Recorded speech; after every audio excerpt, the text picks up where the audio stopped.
আজকে আমি কথা বলবো অ্যাটিটিউড অফ গ্র্যাটিটিউড এ বিষয় নিয়ে। আমরা কি চাই আমাদের জীবনে সুখ, শান্তি, প্রেম, অনেক অনেক সফলতা এসব আসুক? অবশ্যই উত্তর হবে হ্যাঁ, আমরা চাই। সব চাই, অনেক অনেক বেশি চাই। ইন্টারেস্টিং বিষয় হচ্ছে এর সবগুলো আমাদের সবার মধ্যেই আগে থেকেই সৃষ্টিকর্তা দিয়ে রেখেছেন, কিন্তু আমাদের দৃষ্টিভঙ্গি এমন যে আমাদের নিজের কি আছে তা না দেখে আশেপাশে অন্যদেরগুলো নজরে পড়ে। অনেক বড় এক সাইকোলজিস্ট ছিলেন, ওনার নাম ছিলেন ফ্রাঞ্চ ব্রিন্টানো। ব্রিন্টানো হিউম্যান কনসিয়াসনেসের উপর স্টাডি করেন এবং তিনি বলেন হিউম্যান কনসিয়াসনেসের নেচার হচ্ছেন যা আমাদের আছে তা আমাদের নজরে পড়ে না, যা নাই তাই সবসময় নজরে পড়ে। এটা আমাদের মাইন্ডের খেলাও এক ধরনের।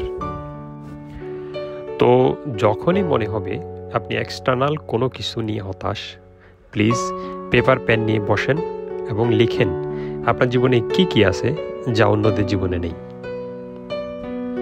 একটা রিসার্চে দেখা গেছে প্রেয়ার, প্রার্থনা যারা করেন তাদের মধ্যে 3 ধরনের মানুষ আছেন। প্রথম ক্যাটাগরিতে আছেন তারা যারা সৃষ্টিকর্তার কাছে শুধু কিছু চাওয়ার জন্যই যান, ভিখারির মতো বলতে পারেন। এটা লাগবে, ওইটা লাগবে, অনেক কিছু আছে তারপরেও। দ্বিতীয় ক্যাটাগরিতে আছেন তারা যারা প্রেয়ার করেন শুধু সমস্যা মানে কমপ্লেইন করার জন্যে, এই সমস্যা ওই সমস্যা, ইভেন তারা বৃষ্টি, আকাশে রোদ বেশি এইসব নিয়েও কমপ্লেইন করেন। ভিখারির মতো বলতে পারেন। পৃথিবীতে 2 ধরনের ভিখারি আছে আমার দৃষ্টিতে।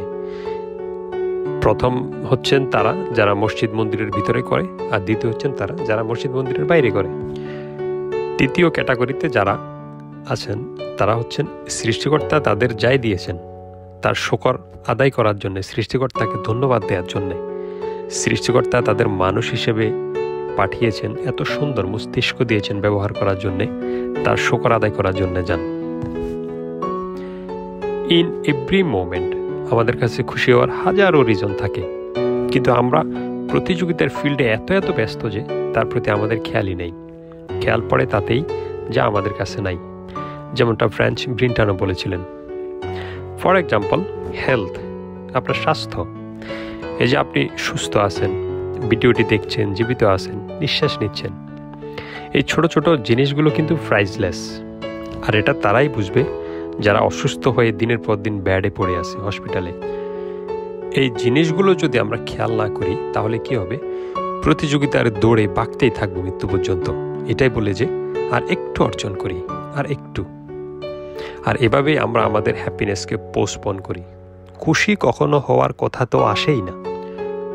হতে পারে আমরা যার পেছনে ছুটছি, যেটা পাবো আশা করছি, যা অনেক ইম্পর্টেন্ট মনে হচ্ছে, তা কিছুই না তার তুলনায় যা আমাদের কাছে আছে।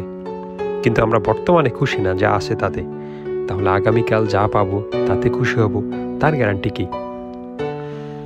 সুখ দুঃখ একই কয়েনের 2 সাইড বলতে পারেন, দিন রাতের মতো, একটার পর আরেকটা আসা যাওয়া করবে। বাট কোনোটাই স্থায়ী না আমাদের জীবনে। এটা রিয়েলিটি, তাই না? একটু নজর দিলে দেখবেন একই সিচুয়েশনে কেউ খুশি আবার কেউ দুঃখী। খুশি থাকা জাস্ট স্টেট অফ মাইন্ড। একটা গল্প দিয়ে শেষ করব। ভিয়েতনাম মিশনের হিরো ছিলেন চার্লস প্লম।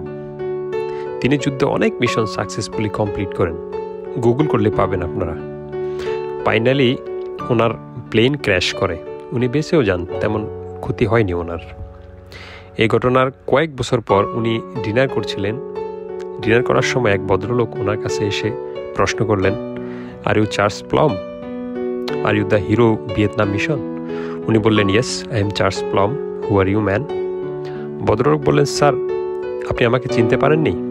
ভিয়েতনাম মিশনে আপনি ক্র্যাশ করেছেন, সেই ফ্লাইটের প্যারাশুট স্যার আমি বাদী। আমি আপনার প্যারাশুট বেঁধেছিলাম স্যার ওই ফ্লাইটের। চার্লস প্লম দাঁড়িয়ে গেলেন, জড়িয়ে ধরলেন ভদ্রলোককে আর বললেন, হয়তো তোমার কারণে আমি আজকে জীবিত। You have to become thankful.